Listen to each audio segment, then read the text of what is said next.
Welcome to the Emporium Outdoors. My name is Michael, and today we're going to be testing out some budget winter camping hot tent equipment.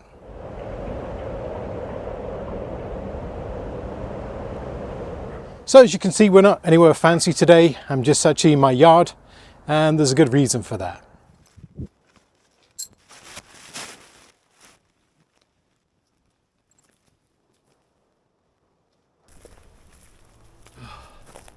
I just realized I brought the wrong tent.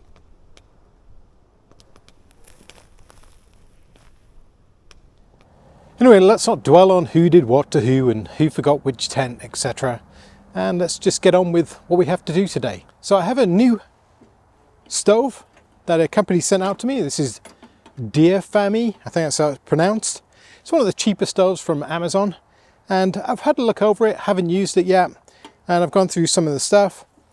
Just to be clear, these two pieces I had to buy extra. So this is a 60mm pipe, and you can just get these fittings, etc. So I probably won't need that today, but I'll definitely need that.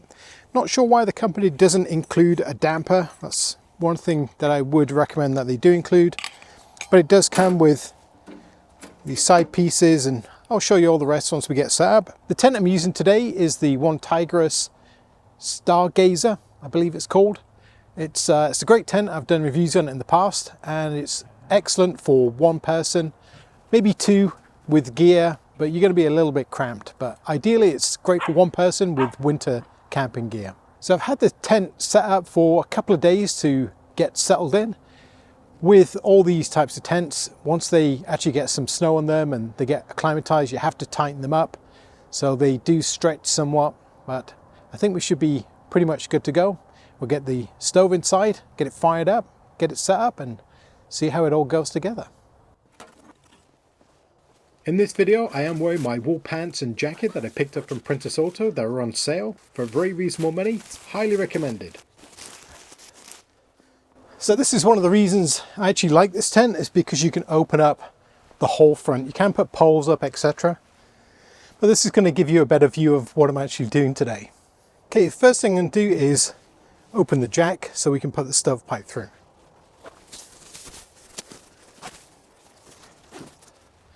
So the temperature today it's about -8, so it's not terrible.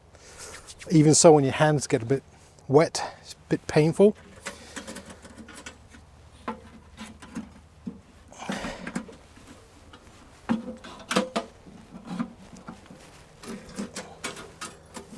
And I think that's about that. So far with the stove, what I've figured out is it's extremely heavy, which is a good thing and a bad thing. It's going to last a long time. It's yeah, it's a bit of a beast.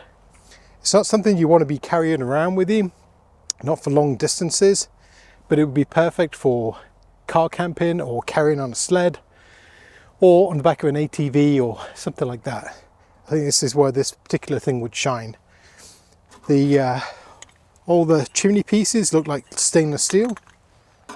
There is some assembly to be done. There's 4 screws to put this top plate on right here, and then there's 4 screws per side for the table extensions. And then looking at the front, we do have the glass door, which is really nice to have. And also, this is something that's not typical, which is a removable ash pan with the grate on the front. So this is actually quite useful. If you look back over my video history, I actually designed a stove and built it, and that was one of the features I wanted to include, because if you're going to be in a spot for some time, not having to take the stove out to empty it is kind of nice, and just having that where you can dump it, it's really good.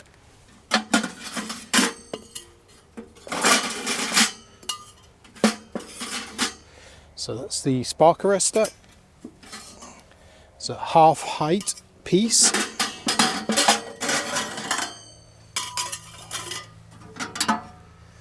So in total we have 6 or 7, if you count the spark arrestor, pieces to the stove pipe, which should be enough. We've got plenty of room here, plus this little extension as well, and that should be good. Another unique feature that you don't often see is there's also a removable plate for the top, so if you want to cook directly over a flame, you can. It's a quicker way to heat the pan up, but to be honest, once the stove's actually up and running, the whole thing is hot, so I don't know if that's necessary really. It does look like there are kind of two walls to it. I'll just spin it around again. So on this side there's actually an outer wall and an inner inside. Let's say this thing is built heavy, which again is, in my book, is a big plus.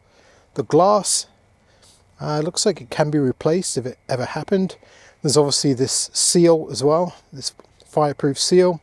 Again, that's really good. You don't want any smoke to be escaping. This door might need some adjustment, but we'll deal with that. In the bag, let's give you a little screwdriver. They give you 3 guy lines, a pair of little gloves, I guess, for handling the stovepipe, some aluminum tent pegs, and 3 clips, sorry. 3 little clips so you can clip the stovepipe up, and I had a couple of spare screws as well, so that's all good to have. And of course the little poker. Again, this thing comes with everything that you would want apart from the damper, so kind of curious about why they didn't include that.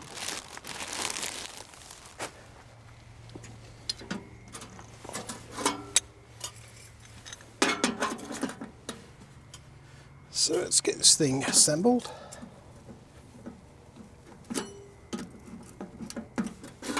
Got this the right way up.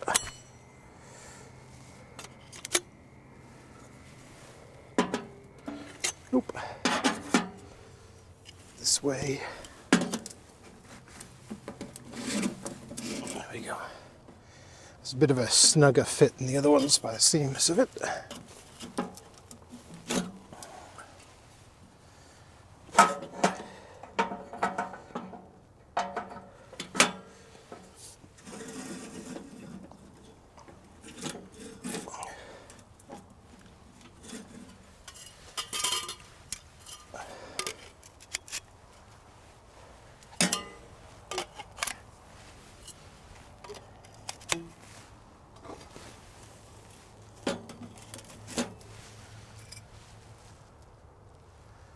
I think we'll put the other one in for good measure.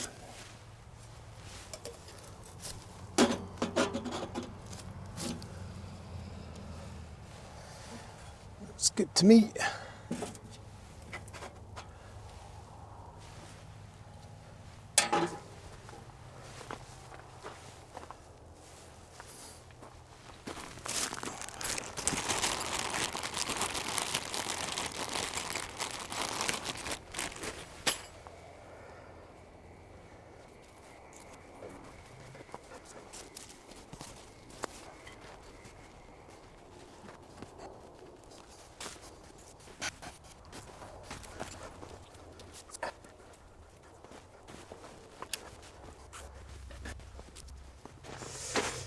Okay, so first things first, let's get a little chair set up. This is a Sportneer chair. Had these for a long time. They have changed the models over the years, but for the money, I think they're probably the best chair on the market. If you're doing any form of winter camping, having somewhere nice and dry to sit, it's kind of nice to have.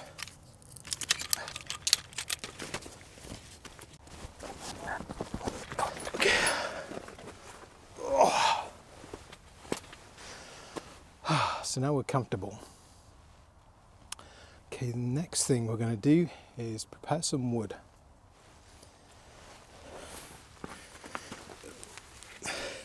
Hello, Esme. Come on, up. Okay, so I have my standard fire lighting pack, and I should go over this at some point, but the key stuff in here is basically, I have a lighter that won't work when it's cold. I have a candle, which is a real must to have if you're doing winter firelighting. A candle will perhaps save your life one day. I actually have 2 of them. I also have some pine sap I keep in a little tub. And I have a fire steel, so we're going to use that today.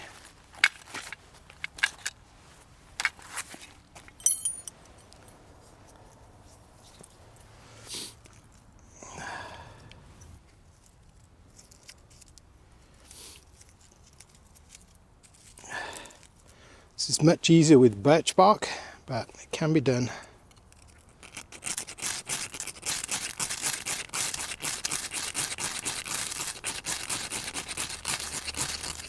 There we go.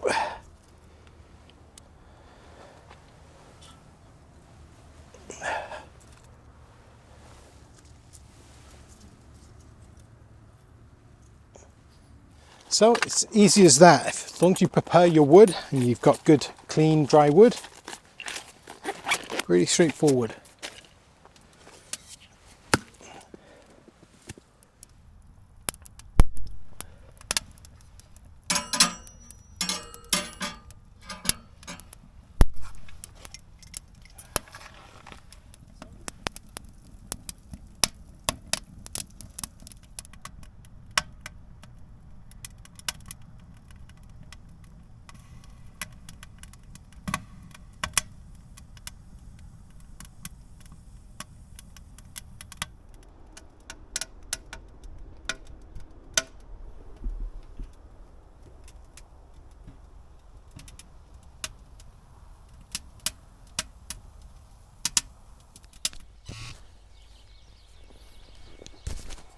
So it's been a couple of weeks since I did my initial stove setup, and I've been waiting for a cold day to come along, and today's the day. It's -12 Celsius. So we got the stove lit and it's burning pretty well. The wood is very dry anyway, so it's not going to be too much of a problem. I have cycled the stove maybe twice, maybe 3 times since that last piece of footage that I showed you. So I've been heating it up, cooling it down, just to see how the fit and finish would do. And the paint is scraping off, which is normal. I do have a bit of rust because it's been sat out here for a couple of weeks, so it's going to happen. These finishes never really last, and you know, as long as the majority of the components like the stove etc is stainless, you won't have too many problems. And this is thick enough that it can take quite a bit of rust or whichever. But yeah, she's heating up pretty good, and I can actually feel the heat in the tent is coming up quite nicely.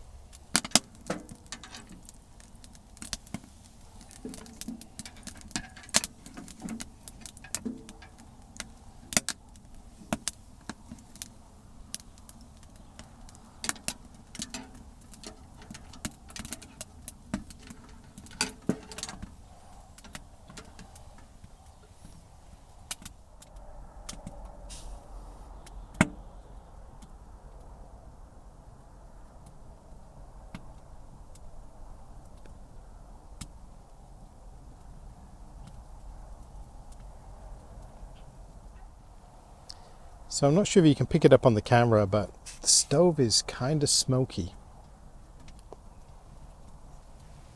Let's damp this all the way down. And that's the problem right there.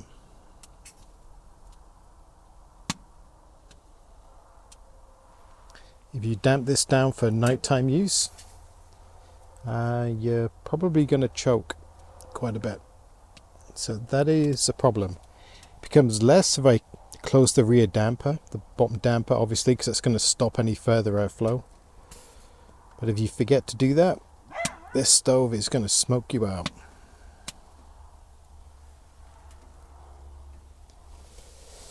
So, slight problem.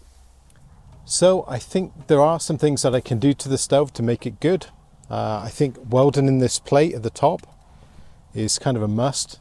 On this type of stove, we're using it for heat and not cooking. That's more important. The smoke is a really bad safety feature. That's going to have to be addressed. So, and I think I'm probably going to have to figure out where that smoke is coming from on the side and try and weld that spot as well. The stove really needs to be airtight if you're using it for winter camping, and this one clearly isn't. Even though for the price point, $200, with the amount of steel that you get and the nice stainless steel pipes, etc., and with the addition of the damper, this could be a really good stove.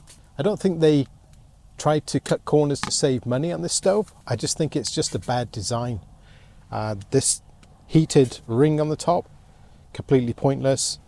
The double wall on the stove, again, not necessary. You could have saved a lot of money by cutting that extra steel out, making this point here. Obviously, any feature you add to a steel product is going to cost you money, because now you're having to cut things and assemble things. Single piece would have been perfect. I love the drawer at the bottom. I think that's a really nice feature for emptying the ash. Like, all the pieces with the stove are here. Unfortunately, when they kind of did the design work, I don't think they had probably maybe used a stove, to be honest, in this situation, which most people would probably buy it for. You're not going to have a stove like this outside to cook on. It just doesn't make sense. It's always going to be inside. So you really should have made this as airtight as possible. Made sure you can dampen down and control the stove with a lower damper and an upper damper. And you would have had a product for $200 Canadian that would have flown off the shelves, to be honest, because it is overall good quality. Like I say, some design flaws, which I'm hoping the manufacturer will see this video and maybe consider making those changes. And I think you would have a lot of orders for these. People that just want a smaller stove, people that buy like the G stoves, etc. This is way cheaper, and I'd take this any day of the week, to be honest, over the price of the other one. So there's my thoughts on the DEERFAMY stove. It's probably not 100% positive review. Obviously there are some problems, but if you are handy, you know, consider buying the stove, make the modifications, and you'll have an amazing stove. But it does need some work. So my plan is to actually make the modifications to this stove on a later video and try and get it right, because I don't want to throw away or sell this stove, because I think it does have great potential. So let me know what you think in the comments, whether you think I'm right or wrong about the stove. And until next time, take care. And as always, thank you very much for watching. If you like my videos, leave me a comment, maybe a thumbs up, and don't forget to subscribe.